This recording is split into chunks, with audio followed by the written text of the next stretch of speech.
우리가 하루하루를 살고 있지만 세상이 좀 이상하게 돌아간다는 느낌이 수시로 들고 있습니다. 주변에 얘기해보면 앞날을 걱정하는 분들도 있는 반면에 혹자는 나 혼자 뜬다고 뭐가 해결되겠나 하는 포기형들도 있고, 이래 돌다가 어려움에 봉착해봐야 정신을 차릴 거라는 사람들도 있더군요. 어떻든 이렇게 되어 가는 데에는 6, 70대의 사회에 대한 책임이 크다고 봅니다.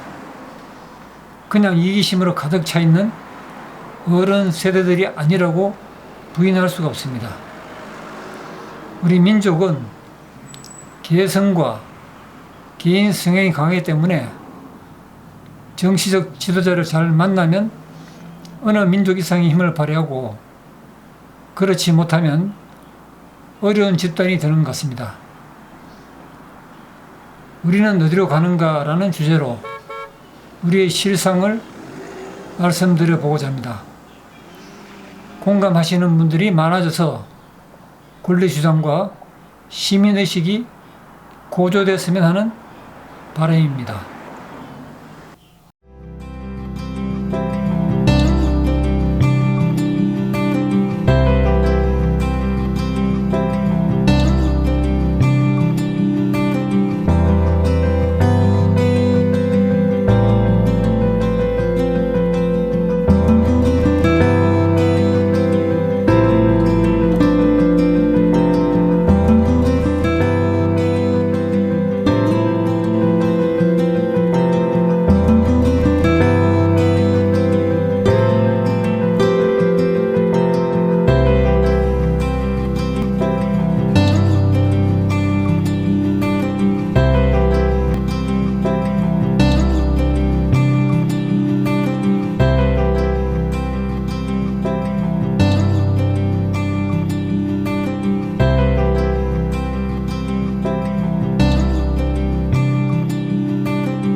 인간의 실제 몸값은 얼마일까?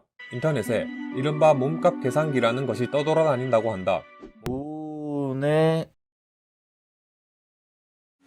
배가 고프면 같은 음식을 먹어야 하고, 슬픔에 잠기면 같은 눈물이 흐르고. 치열한 경쟁이 우리 사회에 가져온 성공과 좌절을 짚어보는 기획보도를 마련했습니다. SBS와 한국갤럽이 1000명을 대상으로 설문조사한 결과 우리 사회의 경쟁 수준은 평균 76점으로 10년 전보다 20점 가까이 높아졌습니다. 특히 직장 내 자리와 승진 경쟁에 시달리는 40대와 취업 경쟁을 겪고 있는 20대의 경쟁 스트레스가 가장 심했습니다. 학점이나 영어 실력은 기본이고, 또 이거를 쌓아놓는다고 해도 자격증도 따야 되고, 이제 쌓아도 끝이 없는 스펙 경쟁, 이런 경쟁이 좀 많은 스트레스가 되는 것 같아요. 경쟁이 기적 같은 우리의 성공 스토리를 이끌어냈지만 언제부턴가 승자와 패자 모두 경쟁에 지쳐가고 있습니다. 개인주의는 이기주의가 아닙니다. 이기주의는 집단주의에도 해당될 수가 있습니다. 이기주의는 뭐예요? 개인의 이익을 위해서 수단과 방법을 가리지 않는 비도덕적인 태도를 우리가 이기주의라고 그럽니다. 그러니까 남에 대한 배려, 남에 대한 고려, 사회에 대한 책임이 없는 이것이 이기주의죠. 이에 반해서 개인주의라는 것은 모든 것을 평가하고 판단을 할 때 그 중심에 집단을 놓는 것이 아니라 내 자신을 놓는 태도, 내 자신이 도덕적 주체가 되는 태도를 개인주의라고 그럽니다. 개인주의는 이기주의가 아닙니다. 개인은 오히려 자신이 가지고 있는 권리와 사회의 하나의 성원으로서 살아가는 시민으로서의 의무의 주체이기도 합니다. 저는 이게 우리나라에 우뚝 서야 된다, 저는 그렇게 생각을 합니다. 네, 정부 보조금은 먼저 본 사람이 임자라는 말이 있습니다. 그만큼 정부를 속이고 돈 타가는 사람이 많고 또 그걸 제대로 걸러내지 못하고 있다는 뜻입니다. 그래서 정부가 앞으로 단속을 더 세게 하고 또 신고 포상금도 늘리기로 했습니다. 과태료를 기한 내에 성실히 납부한 운전자들이 오히려 불이익을 당한 사례가 발생했습니다. 이 씨 등 6명은 조기에 납부하면 과태료를 20% 깎아준다는 진주시의 안내에 따라 기한을 지켜 과태료 1,200만 원을 납부했습니다. 과태료를 내지 않고 버티던 다른 운전자 8명은 이의 제기와 소송을 거쳐 과태료를 500만 원으로 경감받았습니다. 1등만이 살아남는다는 말 아시죠? 경영자들이 주로 그런 말을 많이 하는데요. 그 말 좀 기분이 나쁘고 인정하기 싫을 때도 있지만 자꾸만 사실로 확인이 됩니다.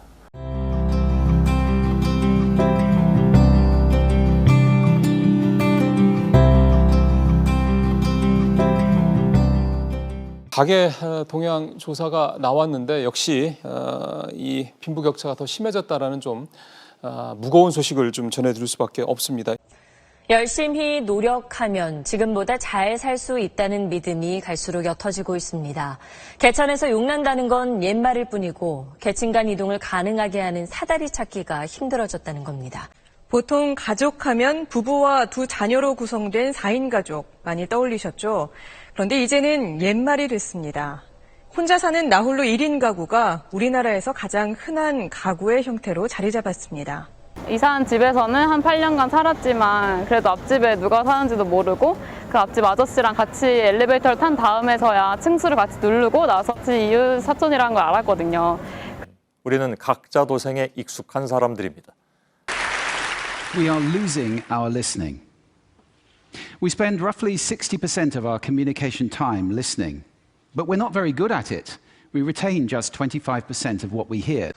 지자체가 발주하는 운송 용역을 낙찰받는 과정에서 담합을 저질렀던 업체들이 적발됐습니다. 물류회사 7곳이 그랬고 무려 18년 동안이나 자기들끼리 짜고 쳤습니다. 얼마나 행복한가? 결과는 어땠을까요? 한국 사람들이 느끼는 행복감은 100점 만점에 59점이었습니다. 아버지와 딸이 지지하는 대선 후보가 달라서 다투다가 아버지가 불을 질렀습니다.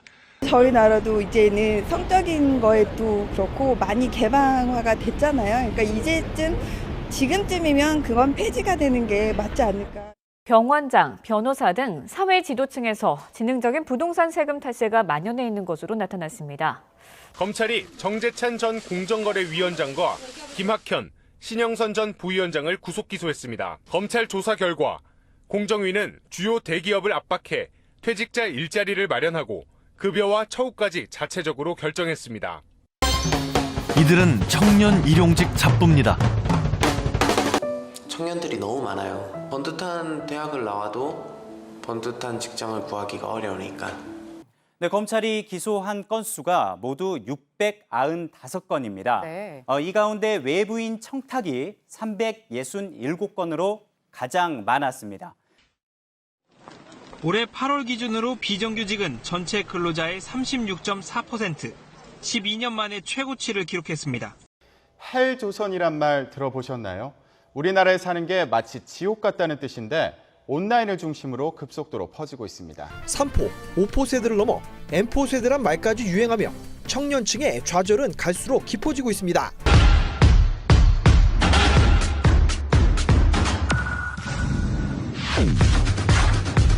여성이 백화점 보안요원에게 음식 담긴 쟁반을 집어던집니다. 뺨까지 맞았지만 보안요원은 흥분하지 않고 침착하게 대응합니다. 우리나라 자살률이 최근 10여 년 동안 경제협력개발기구 OECD 국가 중에 1위를 기록하고 있습니다. 5년 전 한 우유업체의 대리점 갑질이 큰 사회적 문제가 됐었죠.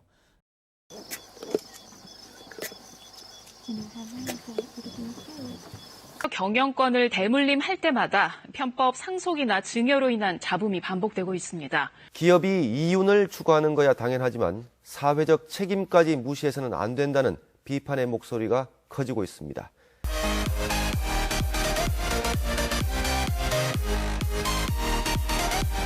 이번엔 서울 지하철에 깡패 할머니가 등장했습니다. 경찰까지 당황스럽게 하는 지하철 속 불편한 사건과 그 원인을 살펴봤습니다. 한 할머니가 맞은편 여성을 때릴 듯 위협합니다. 어떤 부모들은 자신들의 자녀에 대한 기대가 높을수록 아이들이 미래에 더 성공할 것이라고 믿습니다.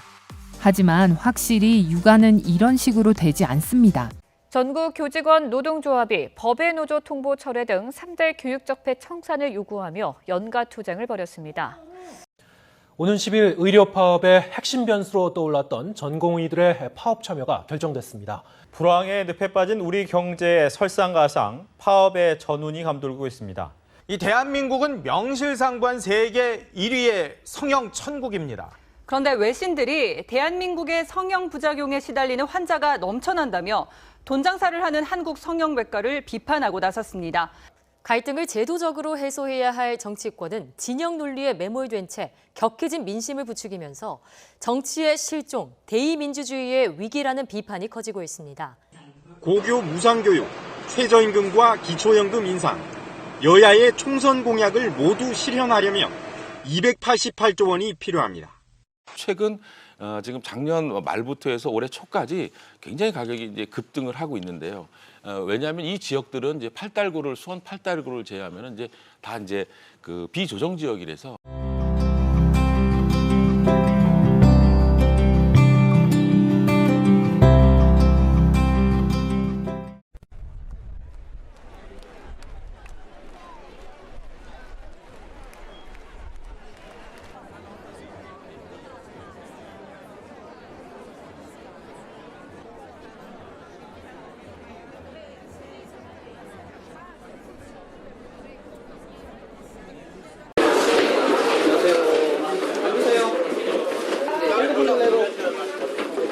조금 어수선하지만 여느 중학교와 크게 다르지 않은 교실.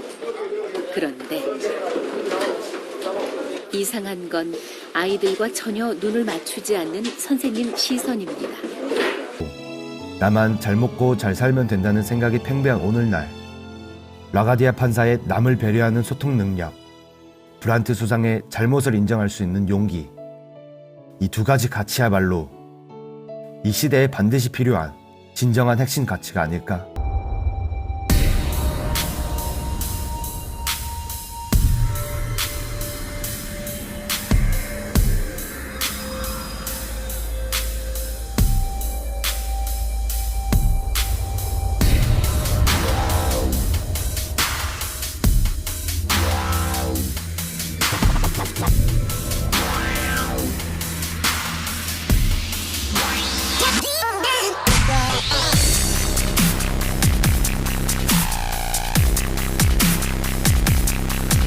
문재인과 더불어민주당 정부에서 기회는 평등할 것입니다.